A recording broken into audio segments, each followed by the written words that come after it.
بسم اللہ الرحمن الرحیم۔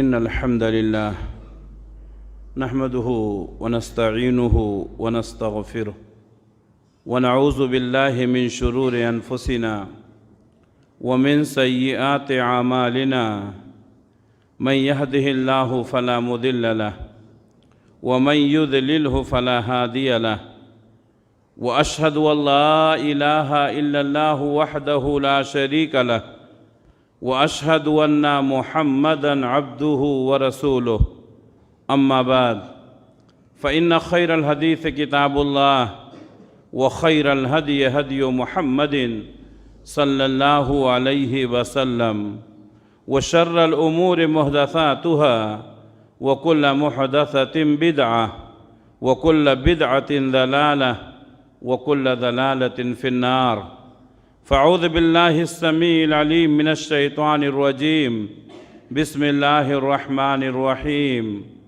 قاف والقرآن المجيد بل عجبوا أن جاءهم منذر منهم فقال الكافرون هذا شيء عجيب أَإِذَا مِتْنَا وَكُنَّا تُرَابًا ذَلِكَ رَجْعٌ بَعِيدٌ قَدْ عَلِمْنَا مَا تَنْقُصُ الْأَرْضُ مِنْهُمْ وَعِنْدَنَا كِتَابٌ حَفِيظٌ بَلْ كَذَّبُوا بِالْحَقِّ لَمَّا جَاءَهُمْ فَهُمْ فِي أَمْرٍ مَرِيجٍ يَا أَيُّهَا الَّذِينَ آمَنُوا اتَّقُوا اللَّهَ حَقَّ تُقَاتِهِ وَلَا تَمُوتُنَّ إِلَّا وَأَنْتُمْ مُسْلِمُونَ يا أيها الناس اتقوا ربكم الذي خلقكم من نفس واحدة وخلق منها زوجها وبث منهما رجالا كثيرا ونساء واتقوا الله الذي تساءلون به والأرحام إن الله كان عليكم رقيبا يا أيها الذين آمنوا اتقوا الله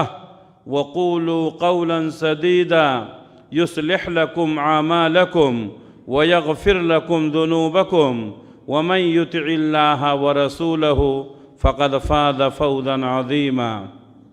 ہر طرح کی تعریف اس اللہ رب العالمین کے لیے لائق اور زیبا ہے جو سارے جہان کا اکیلا خالق ہے، مالک ہے، حاکم ہے، رازق ہے، جس کے ہاتھ میں پوری دنیا کی بادشاہت ہے۔ درود و سلام نازل ہوں اللہ کے تمام نبیوں پر، خصوصاً آخری نبی حضرت محمد مصطفیٰ صلی اللہ علیہ وسلم پر، جو آخری نبی، آخری رسول، آخری پیغمبر بنا کر اس دنیا کے لیے بھیجے گئے، جن کے بعد اب قیامت تک کوئی نبی آنے والا نہیں ہے۔ محترم حاضرین، ہم سب کو اللہ نے پیدا کیا، وہی ہماری روزیوں کا مالک ہے۔ انسان کے پاس جو بھی روزی آتی ہے اس کے دو ذرائع ہیں، ایک حلال ذریعہ ہے، دوسرا حرام ذریعہ ہے۔ اگر حلال ذریعے سے ہم روزی حاصل کریں گے تو اس کے بہت سارے فوائد ہیں، اور اگر حرام ذریعے سے ہمارے پاس روزی آتی ہے تو اس کے بہت سارے نقصانات ہیں۔ حلال روزی کے فوائد اور اس کے ذرائع کیا ہیں، انشاءاللہ اگلے جمعہ کے خطبے میں اس پر گفتگو ہوگی۔ آج کے خطبے میں آپ کو یہ بتاؤں گا کہ اگر ہماری کمائی حرام ہے تو اس کے کیا نقصانات ہیں، اور حرام کمائی کی شکلیں کیا کیا ہیں جو ہمارے درمیان رائج ہیں۔ سب سے پہلے ہم اللہ کے نبی صلی اللہ علیہ وسلم کے اس حدیث سے اپنی گفتگو کا آغاز کرتے ہیں۔ آپ صلی اللہ علیہ وسلم نے فرمایا کہ ایک شخص لمبا سفر کرتا ہے، یطیل السفر اشعث اغبر، لمبا سفر کرتا ہے، اس کے بال پراگندہ ہو چکے ہیں، اس کا چہرہ خاک آلود ہو چکا ہے، یمد یدیہ الی السماء، اپنے ہاتھوں کو وہ آسمان کی طرف اٹھاتا ہے، یقول یا ربی یا ربی، اور کہتا ہے اے میرے رب، اے میرے رب، مطعمہ حرام، مشربہ حرام، ملبسہ حرام، فَأَنَّا يُسْتَجَابُ لِذَلِكَ۔ اس نے جو کھانا کھا کر آیا وہ حرام کا تھا، جو پانی پیا وہ حرام کا تھا، جو لباس اس نے پہنا ہے وہ حرام کا تھا، وَغُذِيَ بِالْحَرَام، وہ حرام مال سے ہی پلتا رہا، فَأَنَّا يُسْتَجَابُ لِذَلِكَ، اس کی دعا کیسے قبول ہوگی؟ معلوم یہ ہوا کہ اگر ہماری کمائی حرام ہے تو ہماری دعا قبول نہیں ہوتی ہے، کوئی بھی عبادت قبول نہیں ہوتی ہے۔ حرام کمائی کا سب سے بڑا نقصان یہ ہے کہ انسان عمل تو کرتا ہے لیکن اس کا عمل اللہ کے یہاں قابل قبول نہیں ہوتا ہے۔ اللہ کے نبی صلی اللہ علیہ وسلم نے یہ بھی فرمایا کہ اگر کوئی شخص حرام کماتا ہے اور اس سے صدقہ خیرات کرتا ہے تو اس کا صدقہ اور خیرات بھی اللہ کے یہاں قابل قبول نہیں ہے۔ بہت سارے لوگ یہ سوچتے ہیں کہ حرام کما لیں گے، ان کی کمائی حرام ہے لیکن مسجد بنوا دیں گے، مدرسہ میں دے دیں گے، یتیم خانے بنوا دیں گے، لوگوں کی مدد کر دیں گے۔ میرے بھائیوں، حرام کمانے والا کتنا بھی صدقہ خیرات کر دے، اللہ تعالیٰ اس کے عمل کو قبول نہیں کرتا ہے۔ ایک اور حدیث میں اللہ کے نبی صلی اللہ علیہ وسلم نے فرمایا کہ جو شخص حرام مال سے اپنے جسم کی پرورش کرتا ہے، اس بات کا زیادہ مستحق ہے کہ وہ جہنم میں ڈالا جائے۔ تو دنیا میں عبادتیں نہیں قبول ہوئیں، صدقہ خیرات بھی قبول نہیں ہوا، اور آخری انجام کیا ہے؟ جہنم۔ حرام کو معمولی نہ سمجھیں، اس وقت سب سے بڑا مسئلہ ہے اپنی کمائی کو حلال کرنے کا۔ اس وقت مادہ پرستی کا دور ہے، لوگوں کو زیادہ مال چاہیے، ہر انسان راتوں رات اپنا نام کمانا چاہتا ہے، اس لیے مال کمانے کے لیے الٹی سیدھی حرکتیں کرتا ہے، اور وہ تمام ذرائع اور وسائل کو اپناتا ہے جو حرام ہیں، ناجائز ہیں۔ میں کچھ شکلیں آپ کے سامنے ذکر کروں گا جس سے معلوم ہوگا کہ سماج اور معاشرے میں حرام کمائی کے کتنے ذریعے ہیں۔ سب سے پہلا ذریعہ چوری کا ہے۔ چوری کرنا حرام ہے۔ کوئی بھی مذہب، کوئی بھی دھرم اس بات کی تعلیم نہیں دیتا ہے کہ انسان چوری کرے۔ ہر مذہب میں چوری کرنا گناہ ہے، لیکن ہمارے مذہب میں چوری کے روک تھام کے لیے جو شریعت نے قانون بنائے ہیں وہ تمام مذاہب سے بہتر ہے۔ اللہ کے نبی صلی اللہ علیہ وسلم نے فرمایا کہ لعنت ہے چور پر، لعنت ہے چور پر، ایک انڈا چراتا ہے اور اس کا ہاتھ کاٹ لیا جاتا ہے، پھر اس کے بعد ایک رسی چراتا ہے، دوسرا ہاتھ کاٹ لیا جاتا ہے۔ بہت سارے لوگوں کے ذہن و دماغ میں یہ بات ہوگی کہ اگر بہت زیادہ مال چوری کیا جائے تب گناہ ہے۔ ایک انڈے کی قیمت کیا ہے؟ 5 روپے 6 روپے، 5 روپے 6 روپے۔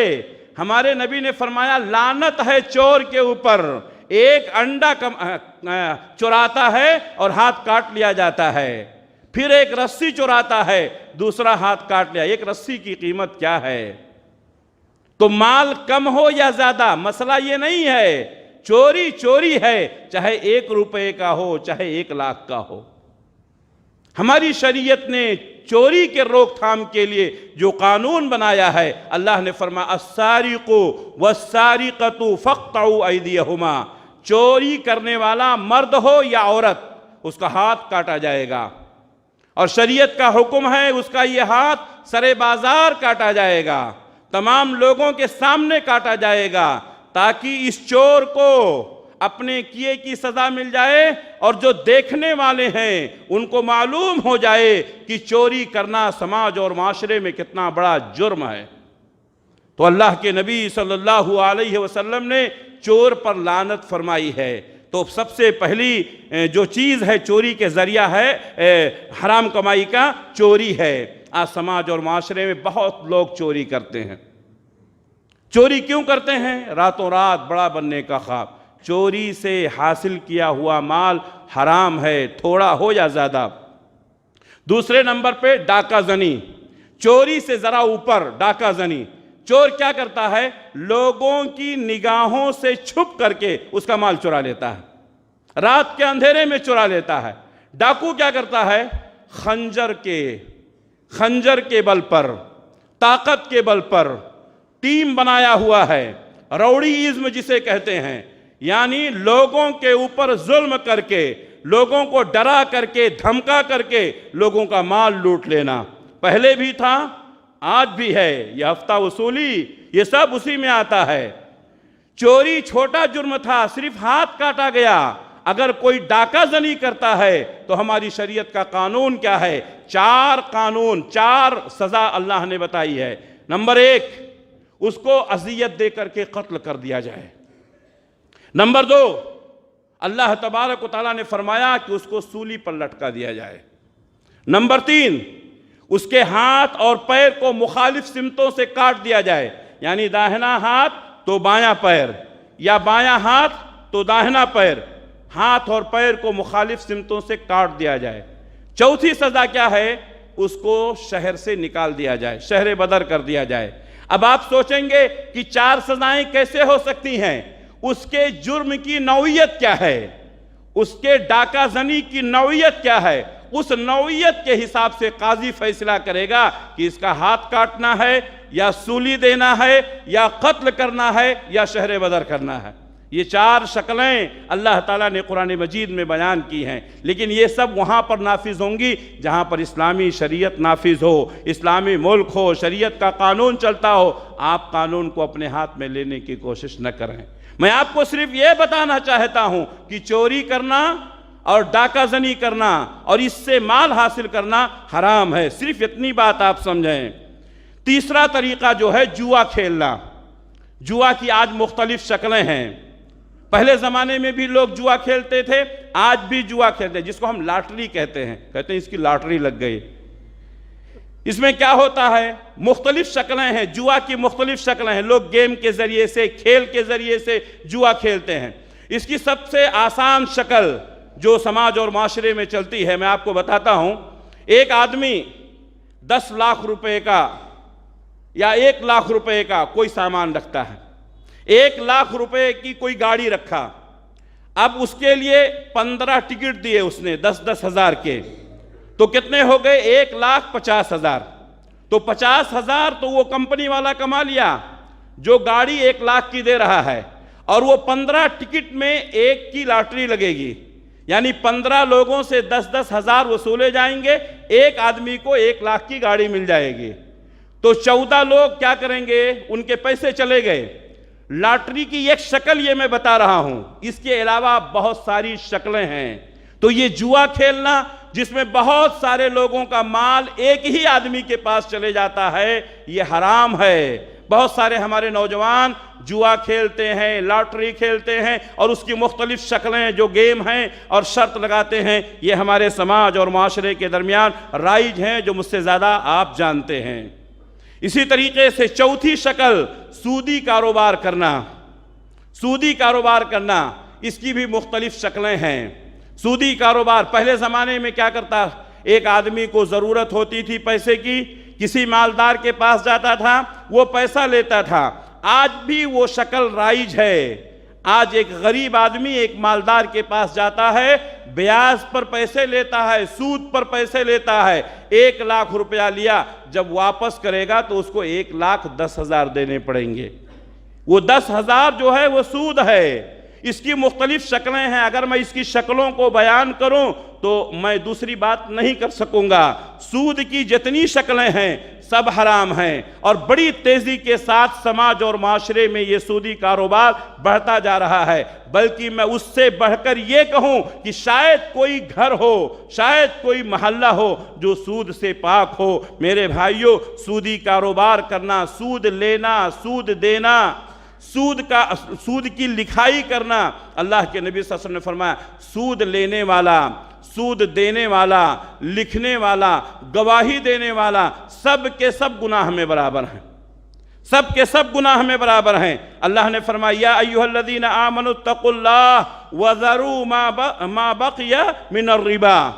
اللہ نے فرمایا لوگو اللہ سے ڈرو، اور جو بھی سود تمہارا باقی رہ گیا ہے اس کو چھوڑ دو۔ نہیں معلوم تھا، تم نے کیا، معلوم ہو گیا، اب چھوڑ دو۔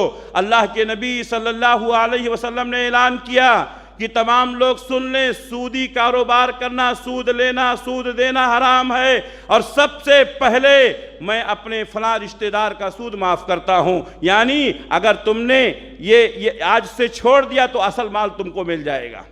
یعنی 1 لاکھ روپیہ جو تم نے دیا تھا وہ 1 لاکھ آپ لے لیں۔ اگر 1,00,000 کے بعد وہ 10,000 کی لالچ ہے تو آگے اللہ تعالیٰ نے فرمایا کہ جو لوگ اللہ کے حکم کے بعد بھی اپنے اعمال سے توبہ نہیں کرتے ہیں تو وہ اللہ اور اس کے رسول سے جنگ کرنے کے لیے تیار ہو جائیں۔ اللہ اور اس کے رسول سے ہم جنگ کر پائیں گے؟ معلوم یہ ہوا کہ سود کی تباہی، سود کی بربادی بہت زیادہ ہے۔ تو یہ چوتھی شکل ہے جو سود کی شکل میں ہمارے درمیان رائج ہے۔ اللہ کے نبی صلی اللہ علیہ وسلم نے فرمایا کہ سود کی 70 گناہ ہیں، 70 سود کے 70 گناہ ہیں۔ اس میں سب سے چھوٹا گناہ کیا ہے؟ ایک آدمی اپنی ماں کے ساتھ نکاح کر لے۔ وہ ماں جس نے 9 مہینے پیٹ میں رکھا، وہ ماں جس نے آپ کو جنم دیا، وہ ماں جس نے آپ کو دودھ پلایا، وہ ماں جس نے آپ کے بدن کی مالش کر کے اتنا بڑا کیا۔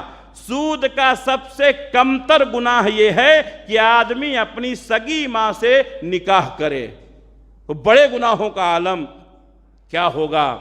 یہ سود، یہ چوتھی شکل ہے حرام کمائی کی۔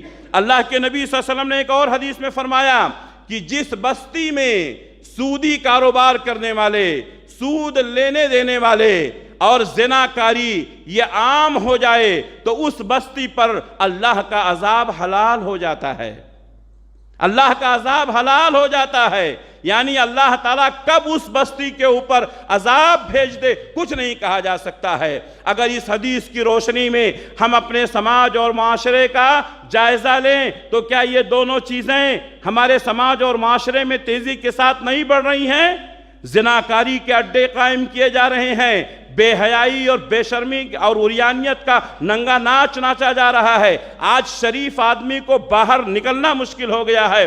آج کہیں گھومنے پھرنے کے لیے کوئی جائے تو لوگ اس کو تعقب کی نگاہ سے دیکھتے ہیں۔ یہ حالات ہیں، زناکاری اس قدر عام ہو گئی ہے، سود اس قدر عام ہو گیا ہے۔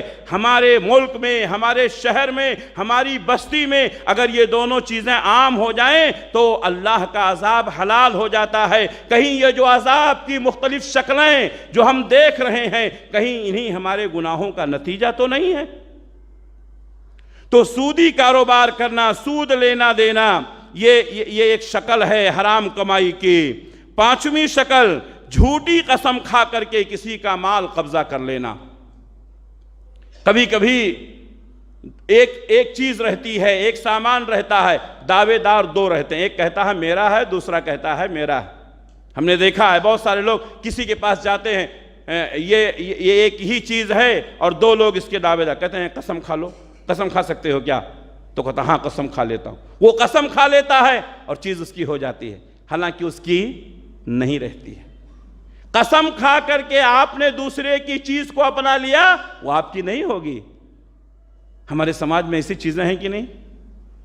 اللہ کے نبی صلی اللہ علیہ وسلم کے پاس ایک مقدمہ آیا، ایک شخص نے کہا کہ یہ زمین میری ہے، دوسرے نے کہا یہ زمین میری ہے۔ اللہ کے نبی صلی اللہ علیہ وسلم نے فرمایا کہ تم قسم کھا سکتے ہو؟ کہا ہاں۔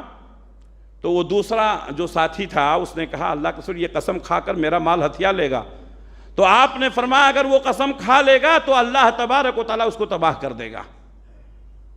آپ صلی اللہ علیہ وسلم نے اسی موقع پر فرمایا تھا کہ لوگو تم میرے پاس اپنے مقدمات کو لے کر آتے ہو اور چرب زبانی کی وجہ سے، قادر الکلامی کی وجہ سے، دلائل کی بنیاد پر کوئی شخص مجھ پر غالب آ جاتا ہے، میں اس کے حق میں فیصلہ کر دیتا ہوں، وہ یہ نہ سمجھے کہ اس کے لیے جائز ہے۔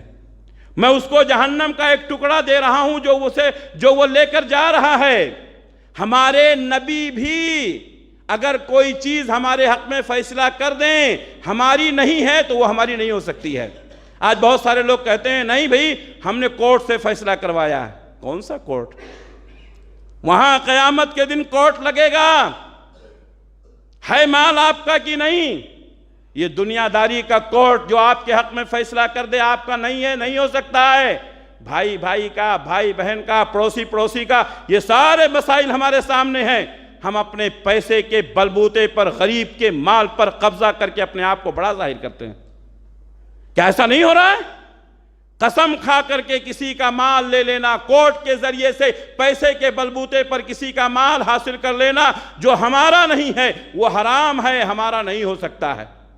اسی طریقے سے پانچویں شکل ہے تجارت کرتے وقت مال میں کمی بیشی کرنا۔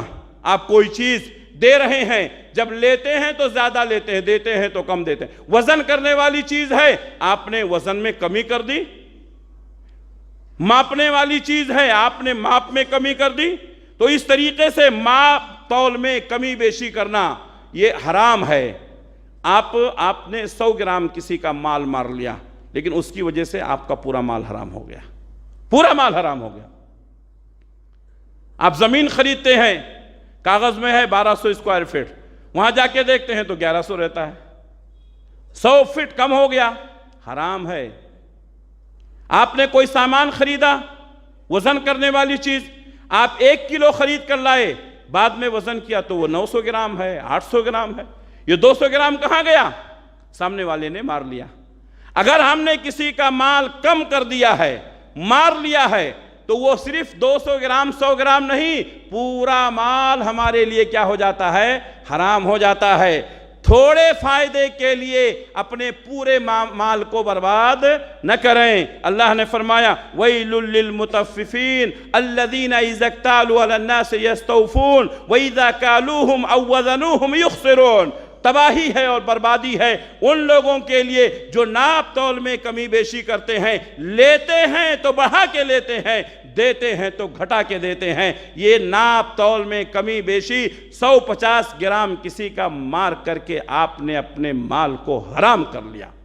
آپ سمجھتے ہیں کہ بہت ہوشیار ہیں، میرے بھائیو مال حرام ہو گیا، نہ آپ کی عبادت قبول ہوگی، نہ آپ کی دعا قبول ہوگی، نہ آپ جنت میں جا سکیں گے میرے بھائیو، اور صدقہ خیرات کریں گے تو وہ بھی قبول نہیں ہوگا۔ تو اس طرح سے ماپ تول میں کمی بیشی کر کے اپنے مال کو حرام نہ کریں۔ 7ویں شکل کیا ہے؟ کاروبار میں دھوکہ دینا۔ کاروبار میں دھوکہ دینا، پرانی چیز نئی کر کے بیچ دینا۔ پرانی چیز آپ نئی کر کے بیچ سکتے ہیں، لیکن اس کو بتایا جائے کہ یہ چیز پرانی ہے، یہ چیز پرانی ہے لیکن میں نے نئی جیسے کر دیا ہے۔ پرانی چیز کو آپ نے نیا کہہ کر کے بیچ دیا۔ آپ نے راشن بیچتے وقت اس میں کنکر ملا دیے۔ تو کسی بھی چیز میں ملاوٹ کر دینا، سامنے والے کو دھوکہ دے دینا، باسی چیز کو تازہ کہہ کر کے بیچ دینا، گرم کر کے بیچ دینا، تاکہ اب ہر آدمی ہمارا آپ کا سب کا معاملہ ہے، کوئی چیز خریدنے جاتے ہیں ہمیں گرم ہونا، معمولی ایک سموسہ بھی تو ہم کیا کرتے ہیں؟ پہلے ہاتھ رکھتے ہیں، گرم ہے تو لے لیتے ہیں۔ اب وہ گرم تو ہے لیکن ہے کب کا؟ ہے کب کا؟ یہ دھوکہ نہیں ہے؟ دھوکہ دے کر کے جو کاروبار کرتے ہیں، کاروبار میں لوگوں کو دھوکہ دیتے ہیں، یہ دھوکہ دینے کی وجہ سے وہ مال حرام ہو جاتا۔ اللہ کے نبی صلی اللہ علیہ وسلم ایک بازار میں گئے، مشہور حدیث ہے، آپ نے دیکھا غلے کا ڈھیر لگا ہوا ہے، آپ نے اپنا ہاتھ اندر ڈالا، دیکھا کہ اندر کا جو غلہ ہے وہ بھیگا ہے، باہر کا جو غلہ ہے وہ سوکھا ہے۔ آپ نے دکاندار کو بلایا، کہا یہ کیا معاملہ ہے؟ کہا کہ کل بارش ہو گئی تھی اور ذرا غلہ بھیگ گیا تھا، بھیگے ہوئے غلے کو ہم نے نیچے رکھ دیا، سوکھے ہوئے غلے کو ہم نے اوپر رکھ دیا، تاکہ دیکھنے والا سوکھے غلے کے ساتھ بھیگا ہوا غلہ بھی لے لے۔ اللہ کے نبی صلی اللہ علیہ وسلم نے کہا تم نے ایسا کیوں نہیں کیا کہ سوکھا غلہ نیچے رکھ دیتا، بھیگا ہوا غلہ اوپر رکھ دیتا، تاکہ دیکھنے والے کو معلوم ہو جاتا، تیرا غلہ بھی سوکھ جاتا۔ اسی موقع پر اللہ کے نبی صلی اللہ علیہ وسلم نے فرمایا من غشنا فلیس منا، جو دھوکہ دے کر کے تجارت کرے وہ میرا امتی نہیں ہے۔ آج ہم تجارت میں کتنا دھوکہ دیتے ہیں، آج ہم سامنے والے کو کتنا بیوقوف بناتے ہیں، ہمیں احساس بھی نہیں ہوتا 2-5 روپے کے لیے ہم دوسروں کو بیوقوف بنا کر کے اپنا حرام مال لے کر کے ہم خوش ہو جاتے ہیں۔ یہ بیماریاں، یہ پریشانیاں، یہ مصیبتیں، یہ آفتیں کیوں آ رہی ہیں؟ انہی حرام کمائیوں کی وجہ سے، انہی حرام کمائیوں کی وجہ سے معمولی چیز کے لیے ہم اپنا ایمان عقیدہ کھو دیتے ہیں۔ اسی طریقے سے 8ویں شکل ہے رشوت لینا۔ رشوت لینا حرام ہے، رشوت دینا حرام ہے۔ اللہ کے نبی صلی اللہ علیہ وسلم نے فرمایا رشوت لینے والا، رشوت دینے والا دونوں جہنم میں جائیں گے۔ آپ کو اللہ تعالیٰ نے کوئی مقام دیا ہے، آپ کو کوئی عہدہ دیا ہے۔ کیوں دیا ہے؟ تاکہ آپ لوگوں کی مدد کریں۔ سماج اور معاشرے نے آپ کو اس کرسی پر پہنچایا ہے سماج کی خدمت کے لیے۔ جس خدمت کے لیے وہ کرسی آپ کو دی گئی ہے، جب اس کرسی پر پہنچتے ہیں تو سماج اور معاشرے کی خدمت کے لیے ہم آپ کا کام کریں گے، لیکن اتنے پیسے لگیں گے۔ یہ رشوت کیوں لیں گے بھائی؟ سماج نے آپ کو وہاں تک پہنچایا، قوم نے آپ کو وہاں تک پہنچایا، ملک نے آپ کو وہاں تک پہنچایا، اور سماج اور معاشرے اور ملک کی عوام کی بدولت وہاں پہنچنے کے بعد آپ عوام کی جیب پر ڈاکے ڈالنے لگے۔ آپ نے عوام کے پیسے کو اینٹھنے کا ایک نیا طریقہ نکال لیا۔ آج کیا ہو رہا ہے؟ آپ جائیے سرکاری افسروں کے پاس، آپ کا معمولی سے معمولی کام بھی اگر کرنا ہو تو بغیر رشوت کے، بغیر پیسہ لیے اور نہیں کر سکتے ہیں۔ یہ حرام ہے، حرام ہے۔ رشوت لینا، رشوت دینا حرام ہے۔ ہمارے نبی نے فرمایا لینے والا، دینے والا دونوں و جہنم میں جائیں گے۔ البتہ اگر کوئی شخص، ہمارا مال ہے کسی نے قبضہ کر لیا، اب وہ مال ہمیں نکالنا، مال ہمارا ہے، 100% ہمارا مال ہے، لیکن وہ مال نکالنے کے لیے ہمیں پاپڑ بیلنے پڑتے ہیں۔ چونکہ ہمارا مال ہے، ہم اس کو نکالنے کے لیے ہمیں کبھی رشوت دینی پڑتی ہے، مجبوراً، ہم چاہتے نہیں ہیں، لیکن مجبوری میں ہمیں اپنا مال نکالنے کے لیے، اپنے رشتہ دار کو ریلیز کرانے کے لیے رشوت دینی پڑتی ہے۔ تو علماء نے لکھا ہے کہ مجبوری میں یہ چیز کبھی جائز ہو جاتی ہے، لیکن اس کو بہانہ بنا کر کے رشوتوں کا چلن ہو جائے اور لوگ رشوت دینے لگیں اور حلال سمجھ کر کے رشوت دینا شروع کر دیں، یہ صحیح نہیں ہے۔ ہمارے ساتھ بھی ہو سکتا ہے، آپ کے ساتھ بھی ہو سکتا ہے۔ آپ کے کسی رشتہ دار کو کسی نے پکڑ لیا، خواہ کوئی جرم نہیں ہے، لیکن اب وہ کہتا ہے اتنا دیں گے تو چھوڑیں گے، اگر آپ دیں گے تو چھوڑے گا، نہیں تو مارے گا، جیل میں ڈالے گا۔ وہ مجبوری ہے ہماری، تو کبھی کبھی مجبوری میں حلال ہو سکتا ہے، لیکن اس کو دلیل بنا لینا، اس کو اپنے لیے ایک جائز طریقہ نکال لینا، یہ غلط ہے۔ حالات کو آپ سمجھ سکتے ہیں۔ تو رشوت لینا، رشوت دینا، یہ حرام کمائی کی ایک شکل ہے۔ 9ویں چیز، حرام چیزوں کا کاروبار کرنا۔ جو چیزیں حرام ہیں اس کا کاروبار کرنا بھی حرام۔ سور کا گوشت کھانا حرام ہے، اب آپ اس کا کاروبار کریں گے تو بھی حرام ہے، وہ زندہ ہو یا اس کا گوشت۔ بہت سارے مالوں میں ہر طرح کے جانور کا گوشت لوگ رکھتے ہیں، حرام ہے، آپ نہیں کر سکتے ہیں۔ حرام مال کا کاروبار، شراب پینا حرام ہے، شراب کا کاروبار کرنا بھی حرام ہے۔ اسی طریقے سے کتے کا کاروبار کرنا، بلی کا کاروبار کرنا، یا وہ چیزیں جو حرام ہیں جیسے فلمی کیسٹیں بیچنا، جو چیزیں حرام ہیں ان کا کاروبار کرنا بھی حرام ہے۔ اسی طریقے سے اللہ کے نبی صلی اللہ علیہ وسلم نے فرمایا کہ زناکاری کے اڈے قائم کرنا، کچھ طوائفوں کو لا کر کے، بہت سارے لوگ، یہ سماج اور معاشرے میں چل رہا ہے، بہت سارے لوگ طوائفوں کو رکھ کر کے ان کی کمائی کھاتے ہیں۔ تو یہ ساری حرام شکلیں ہیں، حرام چیزوں کا کاروبار کرنا حرام ہے، جو حرام ہے اس کا کاروبار بھی کرنا حرام ہے۔ اسی طریقے سے 10ویں شکل جو ہے یتیم کا مال کھانا۔ یتیم کا مال اکثر اس کے قریبی لوگ کھاتے ہیں۔ کوئی بچہ یتیم ہو گیا، اس کو اپنی کفالت میں کون لیتا ہے؟ اس کا چاچا، اس کا ماموں، اس کا خالو، عام طور پر قریبی لوگ یتیم کی کفالت کرتے ہیں۔ ہونا تو یہ چاہیے تھا کہ ہم یتیم کے ساتھ اچھا سلوک کریں، اس کے مال کی حفاظت کریں، اس کے جوان ہونے کا، بالغ ہونے کا انتظار کریں، بلوغت کے بعد اس کی مال اس کے حوالے کر دیں۔ لیکن ہوتا کیا ہے؟ کفالت کے نام پر لوگوں کا معاملہ یہ ہے کہ یتیم کا مال ہڑپ کر جاتے ہیں، اور شادی کے نام پر، خرچے کے نام پر، تعلیمی فیس کے نام پر، اور اسی طریقے سے دوا اور علاج کے نام پر اس یتیم بچے کا بہت سارا مال بیچ ڈالتے ہیں۔ سماج اور معاشرے میں ہو رہا ہے نہیں؟ یتیم کا مال کھانا حرام ہے۔ تو ایک شکل تو یہ ہو گئی کہ آپ کسی یتیم کی کفالت کر رہے ہیں اور اس کے مال میں خرد برد کرتے ہیں، اس کے مال کے ساتھ ساتھ آپ اپنا مال بھی حرام کر رہے ہیں۔ دوسری شکل یہ ہے کہ سماج اور معاشرے میں کچھ لوگ ہیں جو یتیم خانے کھولتے ہیں، وہاں پر یتیموں کی کفالت کی جاتی ہے، ان کا کوئی اپنا رشتہ دار نہیں ہوتا ہے، بلکہ سماج اور معاشرے کے بڑے لوگ مل کر کے ایک یتیم خانہ کھولتے ہیں، لوگ ان کے پاس پیسے لا کر جمع کرتے ہیں۔ کیوں؟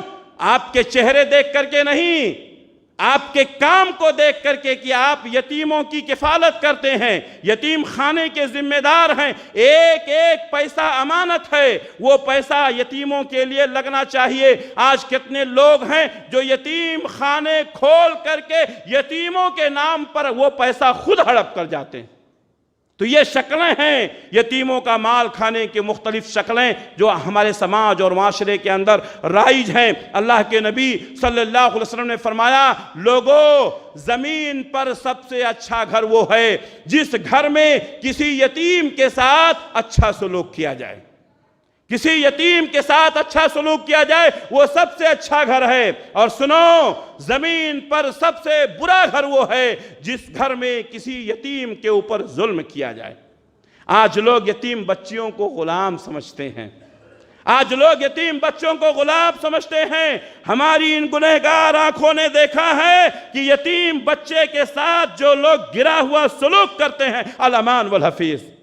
میرے بھائیوں، ایک تو اس کے سر سے باپ کا سایہ اٹھ گیا، ایک تو اس کے سر سے ماں کی گود چھن گئی، اور آپ اس کے اوپر ظلم کرتے ہیں۔ آپ کو تو چاہیے یہ تھا کہ اس کے ساتھ اچھا سلوک کریں۔ یتیموں کو لوگ غلاموں کی طرح رکھتے ہیں، یتیم بچیوں کو نوکرانیوں کی طرح رکھتے ہیں۔ صرف یہی نہیں بلکہ ان کا مال بھی ہڑپ کر جاتے ہیں۔ بہت خطرناک مسئلہ ہے۔ اللہ تعالیٰ نے قرآن مجید میں فرمایا، ان الذین یاکلون اموال الیتامی ظلما، سن لو، جو لوگ یتیم کا مال ظلم طریقے سے کھاتے ہیں، انما یاکلون فی بطونہم نارا، وہ اپنے پیٹ میں کھانا نہیں، جہنم کے انگارے بھر رہے ہیں۔ آپ نے یتیم کا ایک لقمہ کھا لیا، جہنم کا ایک انگارہ آپ نے اپنے پیٹ میں ڈالا۔ یتیم کا مال کھانا بہت بڑا گناہ ہے۔ اگر ہم سے یہ غلطی ہو گئی ہو، توبہ کر لیں میرے بھائیوں۔ وَسَيَصْلَوْنَ سَعِيرًا، دنیا میں آپ نے یتیم کا مال کھایا تو آپ نے انگارہ کھایا، اور قیامت کے دن جہنم میں ڈالے جائیں گے۔ اسی طریقے سے حرام کمائی کی 11ویں شکل یہ ہے خیانت کرنا۔ آپ کو لوگوں نے کوئی امانت داری دی، آپ کو کوئی عہدہ دیا، کسی جماعت کا، کسی تنظیم کا، کسی ٹرسٹ کا، کسی ادارے کا آپ کو ذمہ دار بنایا۔ اب سماج اور معاشرے کے لوگ آپ کو چندہ دیتے ہیں، آپ کو نہیں دیتے ہیں، اس ادارے کو چندہ دیتے ہیں، اس تنظیم کو چندہ دیتے ہیں، اس جماعت کو چندہ دیتے ہیں۔ آپ نے اس ادارے کو، اس جماعت کو، اس تنظیم کو اپنی تحویل میں لے کر کے آپ کو اچھا کام کرنا چاہیے۔ آپ کے پاس جو مال آیا، آپ نے اس میں خیانت کر دی، مال ہڑپ کر جانا دور کی بات ہے۔ کسی ادارے اور تنظیم کے ذمہ دار ہیں آپ، اور آپ کے پاس مال آیا، وہ مال آپ نے کھا لیا، یہ تو بہت دور کی بات ہے۔ خیانت کرنا، صرف خیانت کرنا کہ بھئی یہ ادارے کا مال ہے، 2 لاکھ روپیہ پڑا ہوا ہے، ہم اس کو اپنے کاروبار میں استعمال کر لیتے ہیں، جب ضرورت پڑے گی ہم ادارے کو دے دیں گے۔ آپ نے کس اتھارٹی سے وہ 2 لاکھ روپے استعمال کیا؟ ادارے کے پیسے کو آپ نے کس سے پوچھ کر آپ نے استعمال کیا؟ سماج اور معاشرے کا وہ ادارہ، لوگوں نے اپنی کمائی کا، گاڑھی کمائی کا پیسہ لگا کر کے ادارے کو مضبوط کیا تاکہ ہمارا ادارہ ترقی کرے، ہماری جماعت ترقی کرے، ہماری مسجد ترقی کرے، اور ہماری تنظیم ترقی کرے، ہماری جماعت ترقی کرے۔ سماج اور معاشرے کا خون چوسنے والے، یہ حرام کمائی ہے، یہ حرام کمائی ہے۔ پورا کھا لینا تو دور کی بات ہے، صرف امانت میں خیانت کر دینا، ہمارے پاس ہے ہم استعمال کر لیتے ہیں، بعد میں دے دیں گے، امانت میں خیانت ہے۔ یہ خیانت کرنے کی وجہ سے وہ کمائی حرام ہو جاتی ہے۔ اللہ کے نبی صلی اللہ علیہ وسلم نے فرمایا، جس شخص کو میں کوئی ذمہ داری دوں اور وہ شخص اس میں خیانت کرے، چاہے وہ ایک سوئی ہی کیوں نہ ہو، ایک سوئی، ایک رسی ہی کیوں نہ ہو، وہ قیامت کے دن وہ سوئی اور رسی لے کر کے حاضر ہوگا، سوئی اور رسی لے کر کے حاضر ہوگا۔ امانت میں خیانت ہرگز نہ کریں۔ یہ شکلیں ہیں جو ہمارے درمیان رائج ہیں۔ اسی طریقے سے اللہ کے نبی صلی اللہ علیہ وسلم نے قرض کے متعلق فرمایا، آپ کسی سے قرض لیتے ہیں تو چاہیے کہ وقت پر اس کا قرض ادا کر دیں۔ آپ نے لینے کے وقت وعدہ کیا کہ ہم آپ کو فلاں وقت یہ قرض دے دیں گے، لیکن آپ کے دل میں ہے کہ دینا تو ہے نہیں۔ آپ نے قرض لیا، نہ لوٹانے کے ارادے سے لیا، تو یہ مال آپ کے لیے حرام ہو جائے گا۔ اللہ کے نبی صلی اللہ علیہ وسلم نے فرمایا اگر کوئی شخص کسی سے قرض لیتا ہے اور قرض لینے کے وقت اس کی نیت ہے کہ وہ ضرور لوٹائے گا، تو اللہ تعالیٰ لوٹانے کے راستے نکال دیتا ہے۔ لیکن اگر اس کی نیت ہے کہ لوٹانا تو ہے نہیں، اس لیے اس کے لیے راستے بھی نہیں نکلتے۔ آج ہمارے درمیان جو بہت سارے لوگ ہیں کہتے ہیں کہ بھئی قرض تو لے لیا ہوں لیکن ادا کرنے کی کوئی شکل نہیں نظر، پہلے سے نیت خراب رہتی۔ نیت، ہمارے نبی نے فرمایا نیت خراب ہے تو شکل نہیں نکلتی ہے۔ قرض لینا نہیں چاہیے۔ اللہ کے نبی صلی اللہ علیہ وسلم قرض کے بوجھ سے اللہ کی پناہ مانگتے تھے، اللہم انی اعوذ بک من المأثم والمغرم، اے اللہ میں تیری پناہ چاہتا ہوں گناہوں کے بوجھ سے اور قرض کے بوجھ سے۔ تو یہ مختلف شکلیں ہیں جو ہمارے سماج اور معاشرے کے اندر رائج ہیں۔ میرے بھائیوں، ہمیں چاہیے کہ اپنی کمائی کو پاک کریں۔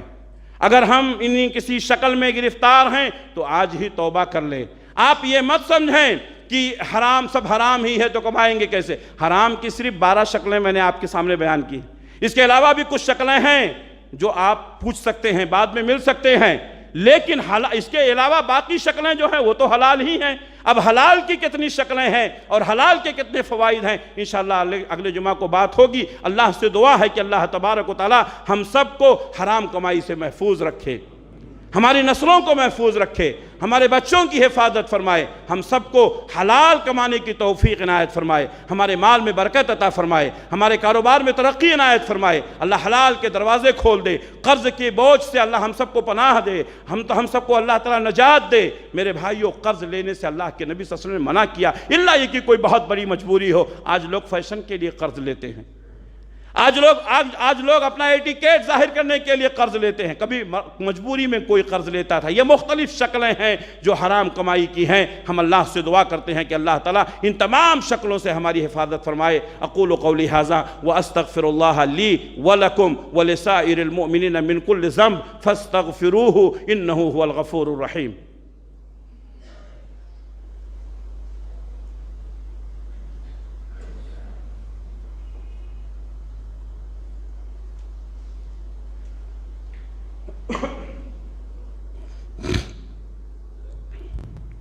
الحمد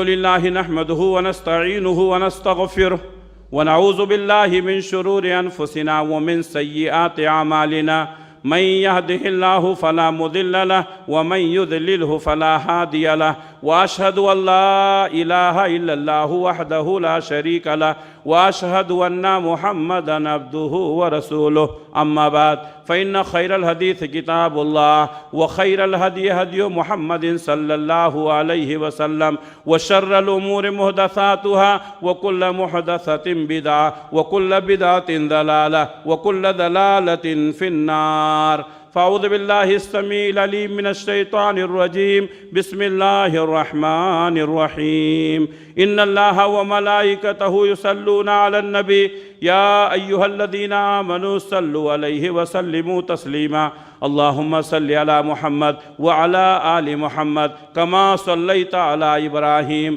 وعلى آل إبراهيم إنك حميد مجيد، اللهم بارك على محمد وعلى آل محمد كما باركت على إبراهيم وعلى آل إبراهيم إنك حميد مجيد، اللهم انصر من نصر دين محمد صلى الله عليه وسلم واجعلنا منهم، واخذل من خذل دين محمد صلى الله عليه وسلم ولا تجعلنا منهم۔ عباد الله رحمكم الله، إن الله يأمر بالعدل والإحسان وإيتاء ذي القربى وينهى عن الفحشاء والمنكر والبغي يعظكم لعلكم تذكرون، اذكروا الله يذكركم ودعوه يستجب لكم ولذكر الله أكبر، وأقيموا الصلاة۔